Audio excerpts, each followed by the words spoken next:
मार्गदर्शक के इस एपिसोड में आपका स्वागत है। आपके साथ मैं हूं निधि और हमारा मार्गदर्शन करने के लिए स्टूडियो में हमारे साथ मौजूद है ममता अवस्थी जी। ममता जी, बहुत बहुत स्वागत है आपका। धन्यवाद निधि। तो चलिए एक बार फिर से शुरुआत करते हैं उन प्रॉब्लम्स को सॉल्व करने की जो हमारे व्यूअर्स ने हमें भेजी है। ममता जी, आप तैयार हैं? बिल्कुल तैयार है। इस बार बहुत सारे क्वेश्चंस हमें मिले हैं और काफी सारे पेरेंट्स जो है मुझे लग रहा है कि वो परेशान है अपने बच्चों की कुछ प्रॉब्लम्स को लेकर। तो चलिए शुरुआत करते हैं। बिल्कुल। पहला लेटर जो है वो हमें लिखा है मिस्टर एंड मिसेस वैद्य ने। इनका बेटा है लक्ष्य जो कि 3rd स्टैंडर्ड में है। लक्ष्य के मम्मी पापा काफ़ी सोशल हैं और उनका एक अच्छा सा फ्रेंड सर्कल भी है, लेकिन इसके अपोजिट लक्ष्य काफ़ी रिजर्व्ड रहता है। स्कूल में भी एज सच उसके कोई फ्रेंड्स नहीं है, ना ही वो घर के आसपास रहने वाले दूसरे बच्चों में मिक्स होता है। इतना ही नहीं, घर में जो मेहमान आते हैं वो उनसे भी मिलना जुलना ज़्यादा पसंद नहीं करता। हालांकि पढ़ाई में लक्ष्य बहुत अच्छा है, फिजिकल फिटनेस भी उसकी ठीक है, यानी तबीयत भी हमेशा ठीक होती है, लेकिन फिर भी पता नहीं क्यों वो इतना सोशल नहीं हो पाता।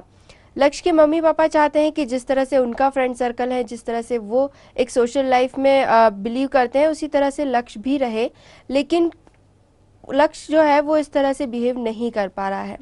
वो एक साइकेट्रिस्ट से भी कंसल्ट करना चाहते हैं, लेकिन उन्हें ये डर है कि कहीं लक्ष्य इसे अदरवाइज ना ले ले और खुद को बीमार या दूसरे बच्चों से अलग ना मानने लगे। अब ऐसे में उन्हें क्या करना चाहिए? इनका बच्चा इन्होंने कितना बड़ा बताया? 3rd स्टैंडर्ड में। 3rd स्टैंडर्ड में है। अच्छा, तो ये केस जो है ये अभी तो वो काफ़ी छोटा है, मतलब इन्हें इतनी चिंता नहीं करनी चाहिए क्योंकि समय के साथ बहुत सारी चीज़ें बदलती हैं। हाँ, लेकिन क्योंकि इन्होंने ये प्रश्न उठाया है तो मेरे ख्याल से हम लोग ये डिस्कस कर सकते हैं कि क्या कारण है जो कुछ बच्चे दोस्त नहीं बनाते हैं। जी।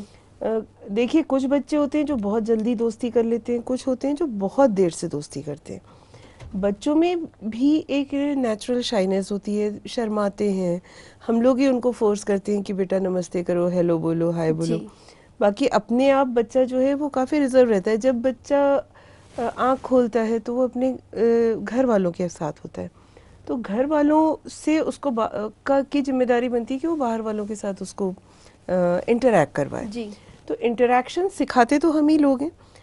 अब कुछ बच्चे अगर ज़्यादा शर्मीले होते हैं तो वो नहीं इंटरैक्ट करते हैं, कुछ का नेचर बड़ा रिजर्व्ड होता है, अपनी बात शेयर नहीं करना चाहते। जी। कहीं ना कहीं ये सब पेरेंट्स से भी आता है। आप परेशान होने के पहले अपने आप को उस एज में क्या थे इमेजिन करने की कोशिश करिए। आपको पता होगा, फोटोग्राफ्स देखिए अपने, आपको खुद ही रियलाइज़ होगा कि उस समय आप अगर आप याद कर सके। हाँ, हो सकता है कि मदर या फादर में से कोई काफ़ी शाई रहा हो बचपन में, यू नेवर नो। मतलब ये भी एक टाइप का क्वालिटी है जो बच्चे में पेरेंटल आ सकता है। जी बिल्कुल। हेरिडिटी नहीं कह रही हूँ मैं, ये एक पेरेंटल क्वालिटी हो सकती है। आज आप इंटरैक्ट कर रहे हैं पर ज़रूरी नहीं है कि आप हमेशा से इतने इंटरैक्टिव रहे होंगे। तो एक बार मैं चाहूँगी कि इनको एनालाइज करना चाहिए ये चीज़। कभी कभी हम रियलाइज़ नहीं कर पाते क्योंकि बच्चे बोलते कम हैं, बोलते या तो कम है या कभी कभी तोतला बोलते हैं। तो तुतलाते हुए बच्चों को हम लोग कभी कभी बहुत ज़्यादा हाईलाइट करते हैं, लोग चिढ़ाते हैं, या हम उसको दो तरीके से होता है। देखिए, कभी कभी आप उसको चिढ़ाते हैं और इतना चिढ़ाते हैं कि वो बोलना बंद कर देता है, और कभी कभी आप उसके तोतलेपन को इतना क्यूटली लेते हैं, इतना मतलब प्यारा मानते हैं कि बच्चा वैसे ही बोलने लगता है। तो उस स्थिति में भी वो समाज से कटने लगता है, क्योंकि जब वो भाषा जिसको कि घर के लोग एंजॉय कर रहे हैं, अगर बाहर वाले एंजॉय नहीं करते हैं या बाहर वाले बुलिंग करते हैं, परेशान करते हैं, चिढ़ाते हैं, तो बच्चा कंफ्यूजन में आ जाता है। जी। उसे समझ नहीं आता कि उसे बोलना चाहिए कि नहीं बोलना चाहिए। इसीलिए वो घर में अपने आप को कंफर्टेबल फील करता है और बाहर नहीं करता। यानी जो घर के लोग हैं फैमिली में वो आसानी से इंटरेक्शन कर लेता है, लेकिन जब कोई बाहर का आता है मिलने, हाँ, तो वो उनसे वो नहीं बात कर पाता। तो कहीं ना कहीं ये भी एक पार्ट इस एज के बच्चों में आपको बहुत ज़रूरी है देखना कि जब बच्चा तोतला बोलता है या बच्चा जब इनकरेक्ट प्रोनाउंसिएशन करता है तो आपको उसको प्रमोट नहीं करना चाहिए। जी। ऐसा नहीं कह रही हूँ मैं कि आप उसको एंजॉय मत करिए, हम बहुत प्यारा लगता है जब कोई बच्चा इस तरीके से बोलता है, लेकिन एंजॉय करने का मतलब ये नहीं है कि आप उसे सही नहीं बताएं। जी। उसको सही चीज़ बताते रहिए ताकि वो उसकी आदत ना बने। अगर उसके कम्युनिकेशन प्रॉपर रहेंगे तो वो इंटरैक्टिव रहेगा। कम्युनिकेशन स्किल्स अगर आप उसमें डेवलप नहीं करेंगे, उसको अगर कम्युनिकेट करने में प्रॉब्लम होगी बाहर वालों से, तो कहीं ना कहीं जाके उसमें ये इंटरेक्शन उसको पसंद नहीं आएगा। जी। कभी कभी हम माइग्रेट करते हैं एक जगह से दूसरी जगह, जहाँ आप पहले रह रहे थे या आपकी मदर टंग कुछ और होती है, जहाँ आप गए हैं वहाँ पे लैंग्वेज इन जनरल कुछ और बोली जाती है। जी। तो इस एज के बच्चे नहीं समझ पाते हैं ये चीज़, तो वो अपने आप को अलग थलग समझना शुरू कर देते हैं और इंटरैक्ट नहीं करते हैं। इन सभी कारणों से आप देखिए कहीं ना कहीं कॉन्फिडेंस कम होता है बच्चों का, आपको पता भी नहीं चलता, क्योंकि आपको बड़ों का कॉन्फिडेंस तो दिखता है, बच्चों का तो आप पता नहीं लगा सकते कि वो अपने आप में क्या फील कर रहे हैं, क्योंकि वो अपनी भावनाओं को नहीं उतना एक्सप्रेस कर पाते। आपको उनकी छोटी छोटी चीज़ों को पकड़ के समझना पड़ेगा कि इनके दिमाग में क्या चल रहा है। तो ये भी मिस्टर मिसेस वैद्य के लिए बहुत ज़रूरी है। जी। मतलब अगर मैं इनसे कह रही हूँ कि आप कम्युनिकेशन स्किल्स उसमें चेक करिए, भले ही आपकी अच्छी है और उसकी नहीं है, तो कहीं ना कहीं इनसे मैं ये भी कह रही हूँ कि आप उससे ज़्यादा कम्युनिकेट करिए। इन्होंने जैसे कहा कि ये लोग बहुत ज़्यादा फ्रेंडली हैं सब लोगों से, हो सकता है इनके पास समय ही नहीं है कि ये अपने बच्चे को देखें। तो वैसे भी अगर हो सकता, अगर ये वर्किंग पेरेंट्स है तब तो बहुत ज़्यादा पॉसिबिलिटी है इस चीज़ की। तो कभी कभी बच्चे अकेलापन महसूस करते हैं, बच्चा आपसे अपनी खुल के बात नहीं कह पाता है। कभी कभी घर में निधि एक बड़ी अजीब सी सिचुएशन होती है, जैसे हर कोई हर किसी की पीठ पीछे बुराई करता नज़र आता है। कई घरों में होता है, बड़ी फैमिलीज़ में नॉर्मली होता है, अभी सब साथ बैठे हैं, हंस रहे बोल रहे हैं, फिर जब उठ के एक गया तो सारे उसकी पीठ पीछे उसकी बात करने लगते हैं। तो हम कभी रियलाइज़ नहीं करते कि ऐसे समय में उस रीजन में जो बच्चे घूम रहे होते हैं वो भले ही ऐसा दिखाएं या न दिखाएं, पर वो सुन रहे होते हैं। और अगर वो ये इस टाइप की जब रिलेशंस को वो सुनते हैं जी। तो वो अपने आप को बड़ा कंफ्यूज पाते हैं, उन्हें नहीं समझ में आता कि रिश्ते का मतलब क्या है। जी। है ना? तो ऐसे बच्चे बहुत इंट्रोवर्ट हो जाते हैं, वो बिल्कुल भी कम्युनिकेट करना पसंद नहीं करते, क्योंकि वो अपने कंफ्यूजन से बाहर नहीं आ पाते। तो कभी भी घर में ऐसा माहौल मत रखिए कि ये ड्यूअल मेंटालिटी चले। मतलब आप अगर किसी से मिलते हैं तो दिल से, खासकर अगर बच्चे आसपास हैं, आपको अगर व्यक्ति नहीं पसंद है, बड़ों को आपस में डिस्कस भी करना है, तो आप अलग से करिए। जी। कभी बच्चों के सामने ना किया जाए। हाँ, बच्चा कभी नहीं समझ पाता कि अभी जिनसे आप इतने दिल से मिल रहे थे वो अचानक इतने बुरे कैसे हैं, और अगर वो इतने बुरे थे तो आप इनसे इतना दिल से क्यों मिल रहे थे। और फिर उन्हें किस तरह से बात करनी चाहिए, ये अच्छे हैं या बुरे हैं, बात करनी भी चाहिए या नहीं करनी चाहिए। तो नेचुरली बच्चों की तरफ से अगर आप सोच के देखिए तो जी। बहुत ही बड़ा कंफ्यूजन है उनके लिए ये सही। चीज़। फिर कुछ बार कभी कभी ऐसा होता है जो हम बहुत एक्सट्रीम केसेस में देखते हैं कि घर के कोई बुजुर्ग या बड़े जिनको कि पेरेंट्स बहुत ज़्यादा इज्जत करते हैं, या इनके हम पेरेंट्स के सर्कल में कोई फ्रेंड्स होते हैं जिनसे कि पेरेंट्स बहुत ज़्यादा क्लोज होते हैं, मम्मी पापा या फैमिली या सब कुछ, और उनमें से अगर कोई रिश्तेदार अगर किसी बच्चे को कोई टॉर्चर करता है, कभी स्ट्रिक्टली अकेले में डांट देना, कभी स्ट्रिक्टली कोई फिज़िकल टॉर्चर करना या कोई सेक्सुअल असॉल्ट करना, तो बच्चा नहीं कम्युनिकेट कर पाता, बच्चा डर जाता है, वो नहीं बता पाता, क्योंकि उसे समझ में नहीं आता कि उसे ऐसी स्थिति में क्या करना चाहिए। अगर घर के बड़े किसी की इज्जत करते हैं, उसके पेरेंट्स अगर किसी के साथ इंटीमेट हैं, और अगर वही व्यक्ति बच्चे को अकेले में अकेला पाकर अगर उसके साथ नॉर्मल बिहेवियर नहीं रखता है, तो बड़ा मुश्किल होता है बच्चे के लिए एनालाइज करना कि वो उनके साथ कम्युनिकेट करे या ना करे। ऐसी स्थिति में बच्चे जो हैं वो 100% इंट्रोवर्ट हो जाते हैं। और ऐसी सिचुएशन में पेरेंट्स का कम्युनिकेशन बहुत ज़रूरी हो जाता है। बहुत ज़रूरी है। आपको दूसरों से इंटरैक्ट करने से ज़्यादा ज़रूरी है कि आप अपने बच्चों से इंटरैक्ट करें, वो उनको मदद करेगा। फिर ये बच्चा तो बहुत छोटा है, मुझे नहीं लगता कि इसके कोई बहुत ज़्यादा इंटरनेट सर्फिंग या ऐसा कुछ होगा, लेकिन हाँ ये ज़रूर है कि बच्चों को कहीं ना कहीं एक सिक्योरिटी की फीलिंग देना पेरेंट्स का काम है। आप उसे दुनिया में लाए हैं, आपने उसको इंटरैक्ट करना सिखाया है, आप उसको जीवन दिए हैं और आपको उसे जीवन जीना सिखाना है। तो कुल मिला के आप ही की जिम्मेदारी है कि बच्चा जो है वो सही ढंग से सीखे कि उसे कैसे कितना किससे मिलना चाहिए। धीरे धीरे बड़े होने के बाद तो वो समझ ही जाता है। लेकिन ये बच्चा जो है, जो ये केस ये कह रहे हैं, अगर ये पढ़ने में भी अच्छा है, अगर इसकी फिजिकल एक्टिविटीज़ भी अच्छी हैं, और फिर भी ये मिक्स नहीं होना चाह रहा, तो पेरेंट्स को सबसे पहले ये नोट करना पड़ेगा कि ये क्या किसी से भी नहीं मिलना चाहता, क्या ये अपने एज ग्रुप से नहीं मिलना चाहता, या किन स्थितियों में ये खुश रहता है और किन स्थितियों में ये नाखुश रहता है। ये ऑब्जर्व करना बहुत ज़्यादा ज़रूरी है। जी, वैसे अगर लक्ष्य के केस में अगर हम देखें तो फिजिकली वो फिट है, लेकिन क्या इस तरह की कोई बीमारियां भी होती है जो बच्चों में हो सकती है? ये निधि, इनको बीमारी तो नहीं कह सकते, हाँ कुछ डिसऑर्डर्स होते हैं, जैसे एक ऑटिस्टिक स्पेक्ट्रम डिसऑर्डर होता है। एक डिसऑर्डर जो बहुत ही कॉमन होता है वो होता है attention deficit hyper activity disorder, ADHD के नाम से ये बड़ा फेमस होता है।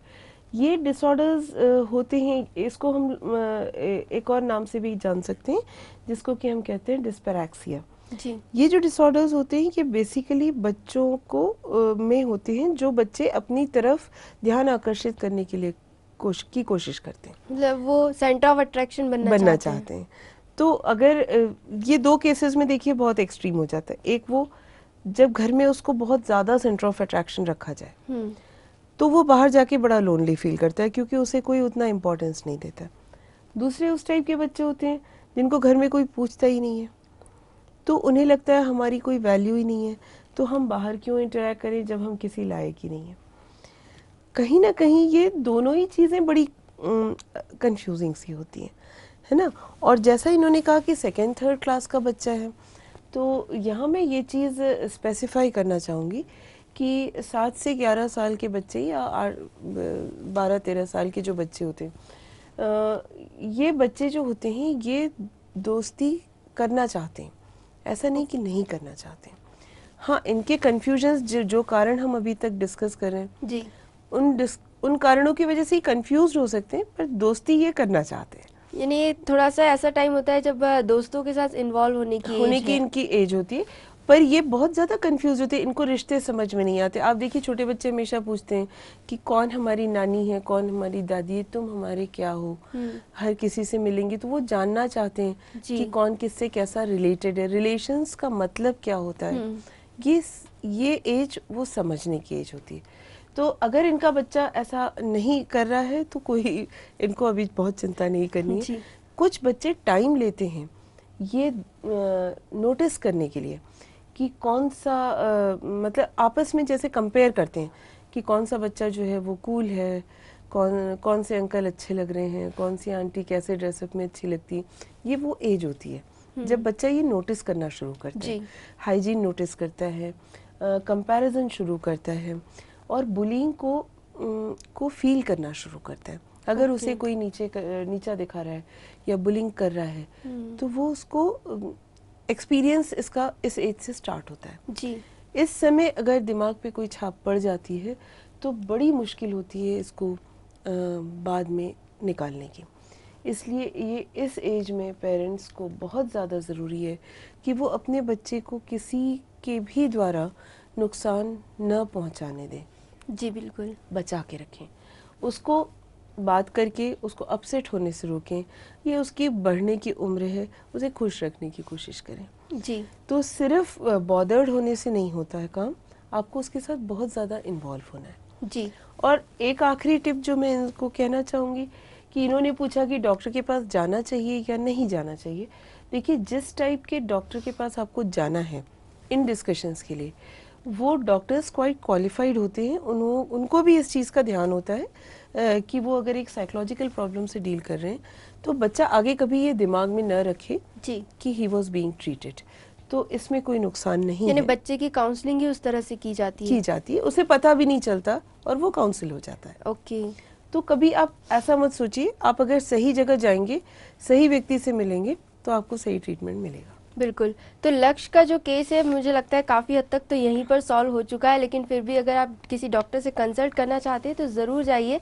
और हाँ, एक चीज़ ये भी हमें नोटिस करने में आई कि खासकर 7 से 11 साल की उम्र के जो बच्चे होते हैं, उनकी भी एक अपनी सोशल लाइफ होती है जिसमें कम्युनिकेशन जो है वो काफ़ी मायने रखता है। तो पेरेंट्स को इस बात का ख्याल रखना बहुत ज़रूरी है। निधि देखिए, यहाँ मैं आपको बताऊं, मेरे पास एक दो केस ऐसे आए थे पहले। जी। मतलब मदर्स ने इस डर के मारे कि हमारा बच्चा कोई गलत आदत न सीखे, जैसे चॉकलेट्स खाना है, कोई कैडबरी न दे दे, कोई इसको मतलब बहला नहीं ले, जी। इस चक्कर में मदर उसको फुल टाइम देती थी बच्चे को, उसके साथ खेलना कूदना उठना बैठना सोना जागना, पूरे समय बच्चा सिर्फ माँ के साथ था।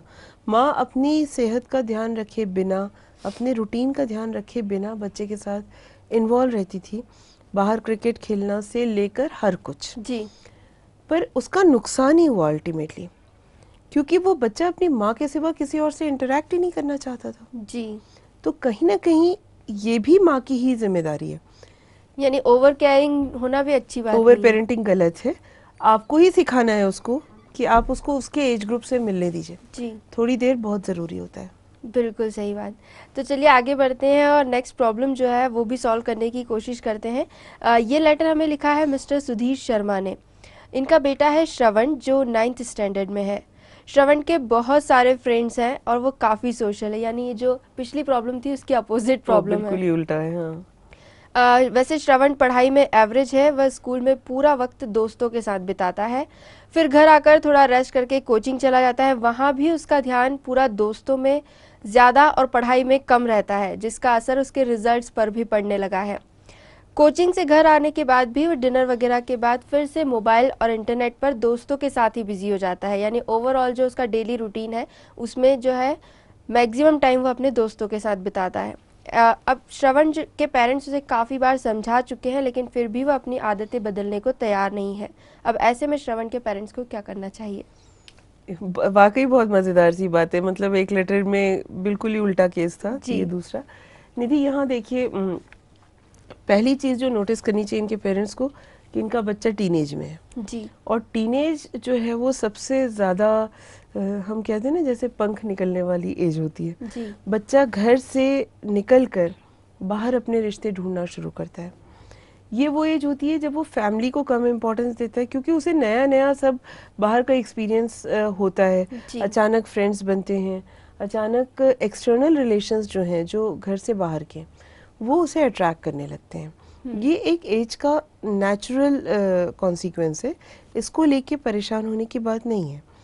हाँ, इसको कंट्रोल में रखना बहुत ज़रूरी है, क्योंकि टीनेज में टीनेज वो एज होती है जब बच्चे को अपने पेरेंट्स से कोई उपदेश नहीं सुनना होता। उसे लगता है कि उसे सब कुछ पता है और वो सब कुछ जानता है, और अगर वो नहीं जानता तो उसके दोस्त जानते हैं। लेकिन जो बड़े हैं वो नहीं जानते, क्योंकि बड़े जिस समय बड़े हुए हैं वो कुछ और बड़ा वो समय था, तो तब के टाइम में और अब में काफ़ी फ़र्क है, ऐसा बच्चा सोचता है। तो वो कभी अगर आप उसको एडवाइस देने की कोशिश करेंगे और कंट्रोल करने की कोशिश करेंगे, वो आपकी बात कभी नहीं सुनेगा। आप उसको एडवाइस बिल्कुल मत दीजिए, उसको आप मॉनिटर करिए, बस मॉनिटर करके और उसको कंट्रोल में रखने की कोशिश की। देखिए ये बच्चा जो मैं देख रही हूँ, बहुत ज़्यादा आजकल पेरेंट्स भी अपनी लाइफस्टाइल को बहुत फिल्मी रखने लगे, अपने ड्रेसअप को बहुत एक सीरियल्स के हिसाब से बिहेव करना, रखना, रहना, हर चीज़ अप टू डेट, घर पूरा नीट एंड क्लीन। मतलब बुरी बात नहीं है, अच्छी बात है, लेकिन एक लिविंग स्पेस रखनी चाहिए। आपको भी एक कंफर्ट जोन चाहिए, आपके फैमिली मेम्बर्स को भी एक कंफर्ट जोन चाहिए। उस कंफर्ट जोन को अगर बच्चा घर में नहीं पाता है तो वो नेचुरली बाहर ढूंढता है, दोस्तों के साथ ज़्यादा कंफर्टेबल फील कर। हम हमारे साथ अगर कोई बच्चा है, हम अगर कोई बड़ा एंटर कर रहा है, हम उसे तुरंत ही खड़ा कर देते हैं कि मैनर्स ये है कि बेटा बड़े आए हैं, आप खड़े हो जाओ, विश करो, खाते समय आप चम्मच से आवाज़ मत करो, मुंह से आवाज़ नहीं निकलनी चाहिए। तो हम लगातार टीनेज में जो बच्चा एंटर होता है उसको हम सिखाते ही रहते हैं।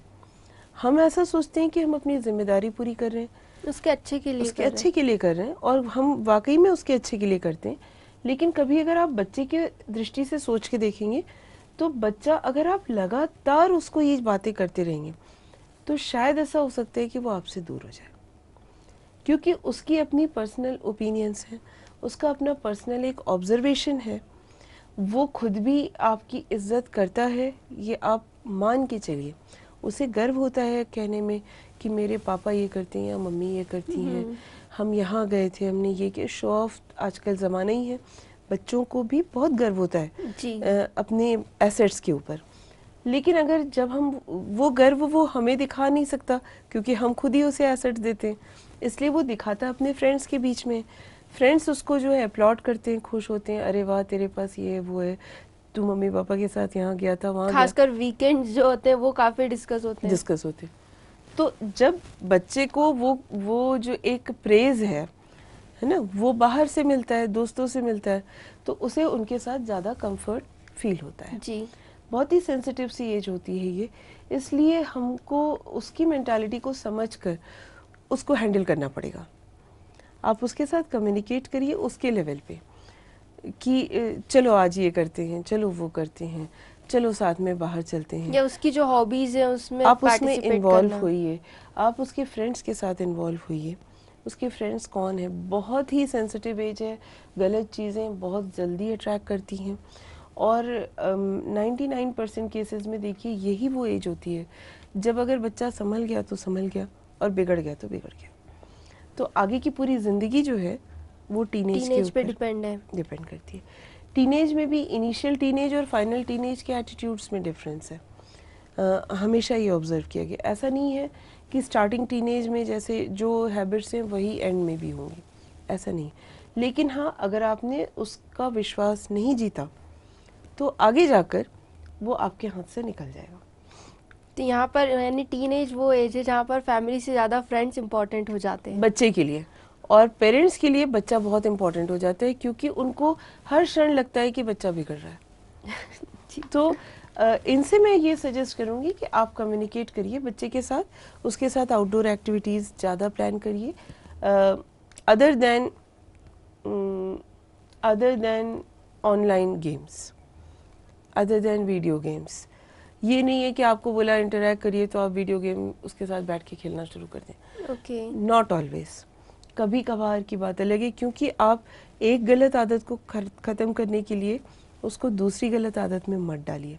यानी इससे बेटर है कोई आउटिंग प्लान करना। आप आउटिंग प्लान करिए, फ्रेंड्स के साथ प्लानिंग, उसके फ्रेंड्स के पेरेंट्स के साथ प्लान करिए, बड़े खुश हो जाएंगे वो लोग कि सारे मिलके आउटिंग के लिए जा रहे हैं जी। तो ये बहुत ज़्यादा ज़रूरी है।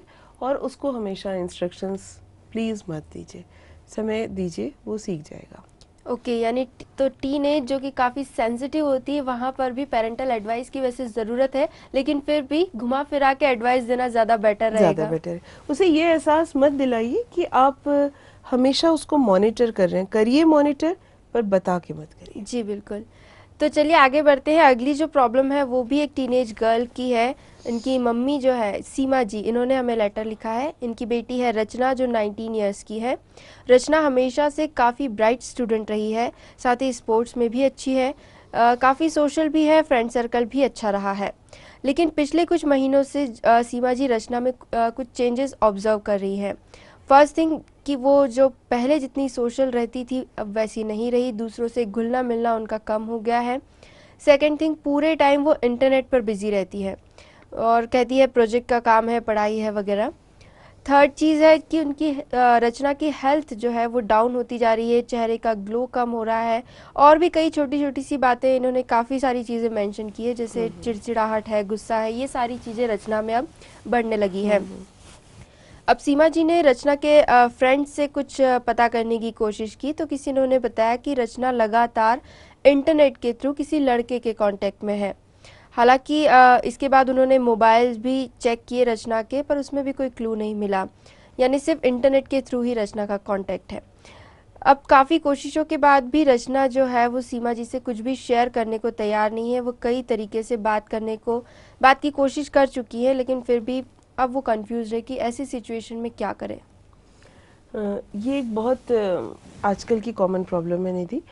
इसमें मतलब मैं इनके साथ सिंपैथाइज ही कर रही हूँ फिलहाल, क्योंकि जो आजकल का चलन चला है और जैसा इन्होंने कहा कि प्रोजेक्ट के नाम पे इंटरनेट पे ज़्यादा से ज़्यादा देर स्पेंड करना, देखो हुआ ये है कि लोग प्रोजेक्ट्स को सर्वे मान चुके, उसमें कुछ नया नहीं करना चाहते।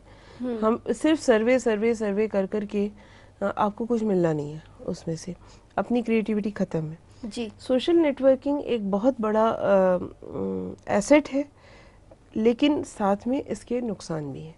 इनके केस में मुझे नुकसान वाला पार्ट ज़्यादा दिख रहा है, क्योंकि सोशल नेटवर्किंग कब शुरू होती है हम नहीं रियलाइज़ करते और फिर ख़त्म ही नहीं होती। आपको एक नहीं बहुत सारे लोग मिल जाते हैं ऑनलाइन, कभी कभी आप बहुत सारी दूसरी चीज़ें डिस्कस करने लगते हैं जो आपको नहीं करनी चाहिए। और ऐसे लोग जो अचानक नया नया नेटवर्किंग स्टार्ट करते हैं, वो रियलाइज़ नहीं करते कि किन से सोशलाइज करना है और किन से नहीं करना है, क्योंकि जो फोटोग्राफ्स डली हुई हैं वो असली हैं या नहीं ये आप नहीं जानते जी। तो कभी भी आपके बहकने के चांसेस हैं। तो इनको बहुत ज़रूरी है कि अपनी बेटी के साथ ये वही सोल्यूशन एक ही है कि आप कम्युनिकेट करिए। अगर वो बिल्कुल भी नहीं कोशिश कर रही है आपसे शेयर करने की, तो ये कहीं ना कहीं वो ऑनलाइन चेकिंग पे जा सकती हैं, नेट पे सारे मतलब ये कंपनी से डील करके और वो डेटास निकलवा सकती हैं, जिनसे इनको ये पता चल सकता है कि इनकी डॉटर जो है वो किससे इंटरैक्ट कर रही है और क्या इंटरैक्ट कर रही है। अगर जो वो हेल्दी इंटरैक्शन है तो इन्हें माइंड नहीं करना चाहिए, अगर अनहेल्दी है जी तो इनको डेफिनेटली अपनी बेटी को हाथ में लेना पड़ेगा, बहुत ज़्यादा ज़रूरी है। ये वो टाइम होता है निधि जब इंटरनेट में इतनी इंफॉर्मेशन है ऐसी वाली जो रिक्वायर्ड नहीं है जी, जो इन्फॉर्मेशन नहीं कही जा सकती। हालांकि एक हद तक सोचो तो गलत चीज़ों की इन्फॉर्मेशन भी ज़रूरी होती है, लेकिन कहीं ना कहीं ऐसे जो बच्चे हैं जो अचानक चुप हो जाते हैं, जो अचानक अपने कैरियर से हट चुके हैं, बिल्कुल रचना के केस में यही उन्होंने दिख रहा है।